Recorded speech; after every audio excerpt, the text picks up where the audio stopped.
दोस्तों, स्वागत है आपका आज के नए क्लास में। जैसा कि आप सभी जानते हैं, मैग्नेट में हमारा चैप्टर चल रहा है गतिमान आवेश तथा चुंबकीय क्षेत्र। आज पार्ट 10 है, क्लास 12 में हमारा चैप्टर चल रहा है। इस चैप्टर में काफ़ी सारी चीज़ें हमने आपको बता दी थी। इससे पिछले क्लास में हमने आपको सबसे मोस्ट इम्पॉर्टेंट इस टॉपिक पढ़ाया था, इस चैप्टर का, जो धारावाहिक तारों के बीच जो बल निकाला था, उसको आप प्रिपेयर कर लीजिए क्योंकि वो बहुत ज़्यादा इंपॉर्टेंट है, आपको आना चाहिए वो डेरिवेशन। तो उसके आगे आप हेडिंग डालेंगे ये। आज जो हम आपको पढ़ाएंगे वो है वृत्ताकार धारावाही लूप या कुंडली के केंद्र पर उत्पन्न चुंबकीय क्षेत्र। ये डेरिवेशन है, इसके बारे में हम आज आपको बताएंगे।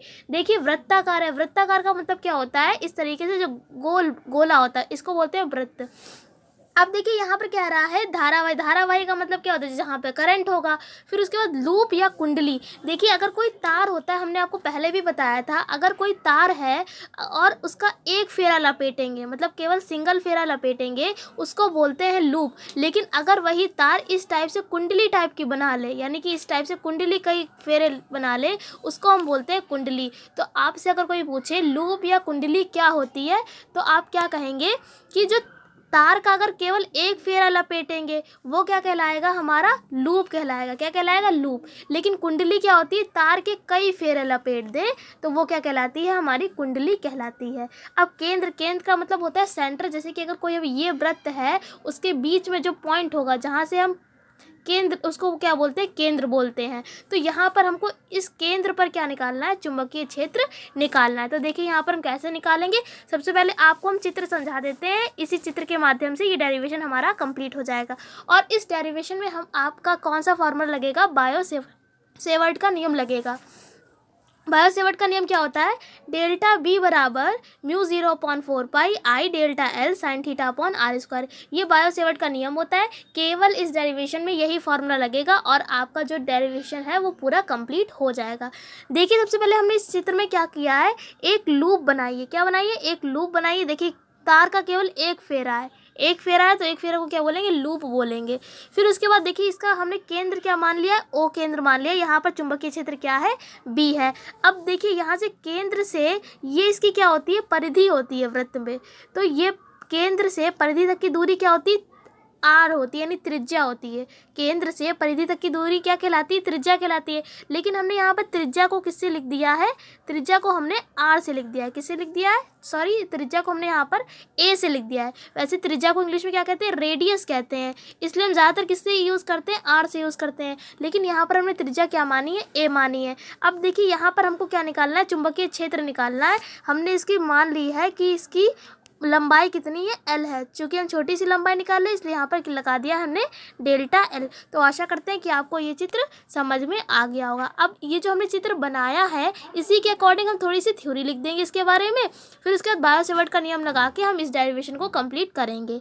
जैसा हमने चित्र में बनाया है वैसे हम थ्योरी लिखेंगे। देखिए, सबसे पहले हमने लिखा है यहाँ पर कि माना एक तार ए त्रिज्या के लूप के रूप में मोड़ा गया है। देखिए, हमने त्रिज्या क्या मानी थी, ए मानी थी। तो ए त्रिज्या के लूप के रूप में, लूप का मतलब क्या था, जिसमें सिंगल तार मुड़ा था, इसलिए लिख दिया है लूप के रूप में मोड़ा गया है, जिसकी अल्प लंबाई कितनी है, डेल्टा एल। अब देखिए, यहाँ पर जो हमने अल्प लंबाई मानी थी, अल्प का मतलब होता है छोटा, तो छोटी लंबाई हमने क्या मान ली थी, डेल्टा एल मान ली थी। वही लिख दिया है कि त्रिज्या एक है और लूप के रूप में मोड़ा गया है और इसकी अल्प लंबाई क्या है, डेल्टा एल है। फिर लिखा है आगे, तथा इसके केंद्र पर चुंबकीय क्षेत्र क्या है, बी है। चुंबकीय क्षेत्र क्या है, इसके केंद्र पर। देखिए, हमने केंद्र पर यहाँ पर क्या माना है, चुंबकीय क्षेत्र बी माना है, तो लिख दिया है चुंबकीय क्षेत्र क्या है, बी है। तब हम क्या करेंगे, बायो-सेवर्ट का नियम लगा देंगे। लिख दिया हमने, तब बायो-सेवर्ट के नियम से डेल्टा बी बराबर μ0/4 pi i delta l sine theta upon r square. अब देखिए, यहाँ पर क्या है, आपने यहाँ पर जो फॉर्मूला पढ़ा होगा वृत्त की परिधि, क्या आपने फॉर्मूला पढ़ा होगा छोटे क्लास में, वृत्त की परिधि। वृत्त की परिधि कितनी होती है, बराबर 2 पाई आर। ये होती है वृत्त की परिधि। अगर किसी को ये फॉर्मूला नहीं पता है तो वो साइड में नोट कर सकता है कि वृत्त की परिधि कितनी होती है, 2 पाई आर। परिधि का मतलब ये जो ऊपरी जो सरफेस होती है उसको हम बोलते हैं परिधि। वृत्त की परिधि कितनी होती है, 2 पाई आर होती है। चूँकि यहाँ पर आर क्या है, आर त्रिज्या है, लेकिन हमने त्रिज्या को किससे माना है, यहाँ पर ए से त्रिज्या को माना है। तो यहाँ पर ए नहीं लिखेंगे, यहाँ सॉरी यहाँ पर आर नहीं लिखेंगे, क्या लिखेंगे, आर की जगह पे ए लिखेंगे। तो वृत्त की परिधि यहाँ पर कितनी हो जाएगी, 2πa हो जाएगी। और देखिए हमने इसकी लंबाई मान क्या रखी, सरफेस पे हमने इसकी लंबाई क्या मानी है, डेल्टा एल मानी है। तो डेल्टा एल का मान कितना हो जाएगा, 2πa।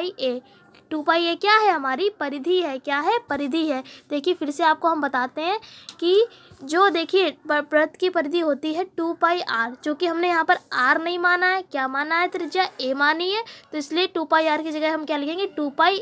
तो डेल्टा एल का मान हमारा कितना हो जाएगा, 2πa। इसलिए हमने लिख दिया यदि डेल्टा एल बराबर 2πa हो, तो यहाँ पर हम डेल्टा एल की जगह पर क्या रख देंगे, 2πa रख देंगे। फिर उसके बाद देखिए हमने यहाँ पर डेल्टा एल की जगह 2πa रख दिया है। तो देखिए यहाँ पर μ0/2π ऐसे ही रहने दिया, i sine theta upon r square को भी ऐसे ही रहने दिया। चूँकि यहाँ पर आर स्क्वायर नहीं लिखेंगे, ए स्क्वायर लिखेंगे। क्यों ए स्क्वायर लिखेंगे, क्योंकि हमने त्रिज्या आर नहीं मानी है, क्या मानी है, ए मानी है। इसका विशेष करके ध्यान रखें कि आर त्रिज्या नहीं मानी है, ए त्रिज्या मानी है। तो आर की जगह पे हमने क्या लिख दिया है, ए लिख दिया है।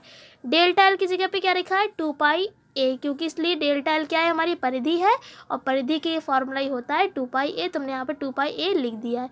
अब देखिए यहाँ से यहाँ पर ऊपर एक ए है, नीचे दो ए है, तो एक ए से एक ए कट जाएगा, केवल एक ए बचेगा। फिर उसके बाद देखिए यहाँ पर से 2 से यहाँ पर 4 काटेंगे तो 2 बार में कैंसिल होगा। ये पाई से ये वाला पाई भी हमने कैंसिल कर दिया है। तो हमारा क्या बचेगा, डेल्टा बी बराबर μ0, देखिए यहाँ पर आई साइन थीटा, ऊपर क्या बचा है, केवल आई साइन थीटा, चूँकि यहाँ पर 2πa कैंसिल पूरा हो गया है। और नीचे क्या बचेगा, देखिए 2 और a, तो यहाँ पे लिख दिया है 2 है। तो यानी हमारा क्या बचेगा, डेल्टा बी बराबर μ0 आई साइन थीटा अपॉन 2a बचेगा। अब देखिए यहाँ पर अगर हम मान लें कि जैसे हमने एक लूप ली थी, मतलब जो तार था उसको हमने लूप के रूप में मोड़ा था, लूप का मतलब सिंगल मोड़ा था। अगर हम इसको कई फेरे लपेट दें कुंडली टाइप में, तो कई के लिए हम क्या ले लेंगे, n ले लेंगे।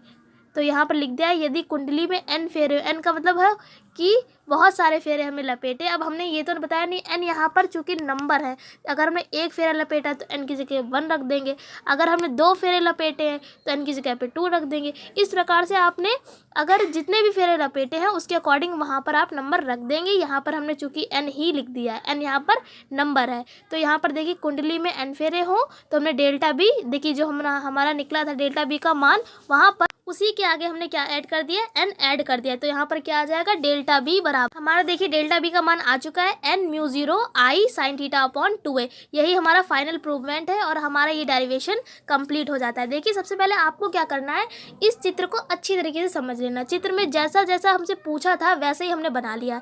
वृत्ताकार था तो वृत्त की तरह हमने लूप ले ली, और फिर लूप के बाद हमने, क्योंकि डेरिवेशन में हमसे पूछ रहा था केंद्र पर चुंबकीय क्षेत्र, तो हमने देखिए केंद्र पर चुंबकीय क्षेत्र भी मान लिया। अब ये वृत्त है तो इसकी त्रिज्या भी होगी, चूंकि हमने त्रिज्या यहाँ पर a मान ली है, और ये क्या मान ली, इसकी लंबाई डेल्टा एल मान ली है। परिधि है तो डेल्टा एल का मान हमने 2πa रख लिया है, बायो सेवर्ट का नियम लगाया हमने, और इससे हमें फाइनल प्रूवमेंट मिल गया है। तो आशा करते हैं कि आज का क्लास आपको समझ में आया होगा, ये डेरिवेशन आपको अच्छी तरीके से समझ में आया होगा। फिर मिलेंगे एक ऐसी क्लास के साथ, इस चैप्टर को और आगे बढ़ाएंगे। तब तक के लिए जय हिंद, जय भारत, वंदे मातरम।